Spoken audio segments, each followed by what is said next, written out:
ആദ്യം തന്നെ സ്കിൻ കെയറിൽ മഞ്ഞളിന് എന്ത് സവിശേഷതയാണുള്ളതെന്ന് നോക്കാം അല്ലേ. മഞ്ഞളിൽ കുർക്കുമിൻ എന്ന് പറഞ്ഞ ഒരു നേച്ചുറൽ ആയിട്ടുള്ള ഇൻഗ്രീഡിയൻറ്റ് അടങ്ങിയിട്ടുണ്ട്. ഈ കുർക്കുമിൻ എന്താണെന്ന് വെച്ചാൽ നമ്മുടെ മഞ്ഞളിന് നിറം നൽകുന്നതും, അതായത് മഞ്ഞ നിറം നൽകുന്നതും അതിൻ്റെ ഔഷധ ഗുണങ്ങൾക്ക്, അതായത് ആൻറ്റി ഇൻഫ്ലമേറ്ററി, ആൻറ്റി ഓക്സിഡൻറ്റ് എന്നീ ഗുണങ്ങൾക്കും കാരണം എന്താണെന്ന് വെച്ചാൽ ഈ കുർക്കുമിനാണ് കേട്ടോ.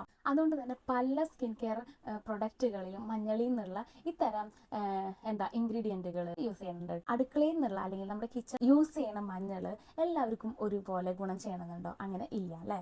ഇനി അടുത്തതായിട്ട് മഞ്ഞളിന്റെ ഗുണങ്ങൾ നോക്കാം കേട്ടോ. ഫസ്റ്റ് വേണ്ട എന്താണെന്ന് വെച്ചാൽ ഈ റെഡ്നെസ് അല്ലെങ്കിൽ ഇറിറ്റേഷൻസ് ഒക്കെ ഉണ്ടെങ്കിൽ നമ്മുടെ മഞ്ഞൾ യൂസ് ചെയ്യുകയാണെങ്കിൽ അത് ചിലവരിൽ നല്ല ഹെൽപ്ഫുൾ ആവും കേട്ടോ, അതൊക്കെ മാറാനായിട്ട്. രണ്ടാമത്തെ കാര്യം എന്താണെന്ന് വെച്ചാൽ നമ്മുടെ പ്രകൃതിയിൽ തന്നെയുള്ള അല്ലെങ്കിൽ നമ്മുടെ പരിസ്ഥിതിയിൽ തന്നെയുള്ള ഒരുപാട് ഘടകങ്ങളുണ്ടല്ലേ നമ്മുടെ സ്കിന്നിന് ദോഷകരമായി ബാധിക്കുന്നത്.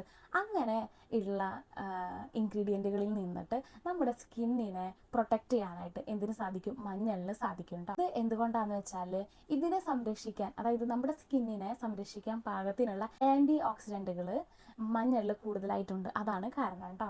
അടുത്തത് ഹെൽത്തി ഗ്ലോ ആണ്. അതായത് നമ്മുടെ മുഖത്ത് നന്നായി മഞ്ഞളൊക്കെ തേച്ചിട്ട് മുഖം സംരക്ഷിക്കുകയാണെങ്കിൽ നല്ല ആരോഗ്യകരമായിട്ടുള്ള നല്ല ഹെൽത്തി ആയിട്ടുള്ള ഒരു തിളക്കം മുഖത്തിന് നിലനിൽക്കും കേട്ടോ. പക്ഷേ നമ്മുടെ മുഖത്തിൻ്റെ സ്കിൻ കളർ അല്ലെങ്കിൽ സ്കിൻ ഷെയ്ഡ് മാറ്റാനായിട്ട് ഒരിക്കലും മഞ്ഞളിന് സാധിക്കില്ല കേട്ടോ. അപ്പോൾ അതും കൂടി ഒന്ന്